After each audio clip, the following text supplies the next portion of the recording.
வாகா எல்லையில் சுதந்திர தின கொண்டாட்டம் நடைபெற்று வருகிறது. இது தொடர்பான கூடுதல் விவரங்களோடு இணைகிறார் எமது செய்தியாளர் ராஜகுமாரன். வணக்கம் ராஜகுமாரன், உங்களிடம் இருக்கும் தகவல்களை சொல்லுங்க. அட்டாரி வாகா எல்லையில் நடைபெறக்கூடிய சுதந்திர தின விழா கொண்டாட்டம் என்பது தேசத்தினுடைய பெருமிதத்தை எடுத்துக் கூறக்கூடிய விதமாக ராணுவ வீரர்களின் மிடுக்கான அணிவகுப்புடன் நடைபெறக்கூடிய ஒரு நிகழ்வு. சுதந்திர தின நாளிலும் வழக்கமான நாட்களை போன்று காலையில் கொடி ஏற்றப்பட்டு சூரிய அஸ்தமனத்துக்கு முன்பாக தேசிய கொடி இறக்கப்படும். கொடி இறக்கம் நடைபெறுவதற்கு முன்பாக ராணுவ வீரர்கள் மிடுக்குடன் நடைபோட்டு ஆயிரக்கணக்கான இந்திய மக்கள் அங்கு குவிந்திருப்பார்கள்.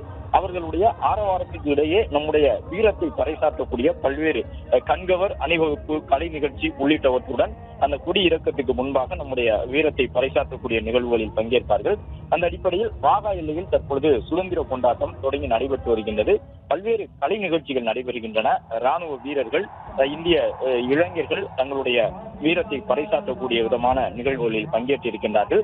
அதிலும் குறிப்பாக ராணுவ வீரர்கள் தேசபக்தி முழக்கம் எழுப்பி பொதுமக்கள் தங்களுடைய உற்சாகத்தை வெளிப்படுத்தக்கூடிய விதமாக பல்வேறு வீர தீர செயல்களிலும் ஈடுபடுவது இந்த சுதந்திர நாளினுடைய வழக்கமாக இருக்கும்.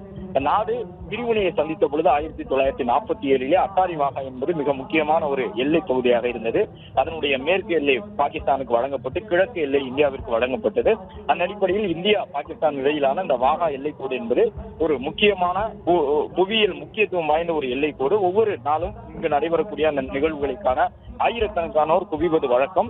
குறிப்பாக இந்த சுதந்திர தின நாளில் நடைபெறக்கூடிய நிகழ்ச்சிகளிலே இந்திய மக்கள் தங்களுடைய தேசபக்தியை எடுத்துக் கூறக்கூடிய விதமாக ஜெய்ஹிந்த் உள்ளிட்ட முழக்கங்களோடு அங்கே குழுமி இருப்பார்கள். அவர்களுக்கு முன்பாக ராணுவ வீரர்கள் தங்களுடைய அந்த கைகளையும் கால்களையும் அசைத்து மிடுக்குடன் நடைபோட்டு வந்து இந்திய மக்களுக்கு அந்த தேசபக்தியை ஊட்டக்கூடிய விதமான கலை நிகழ்ச்சிகளில் ஈடுபடுவார்கள்.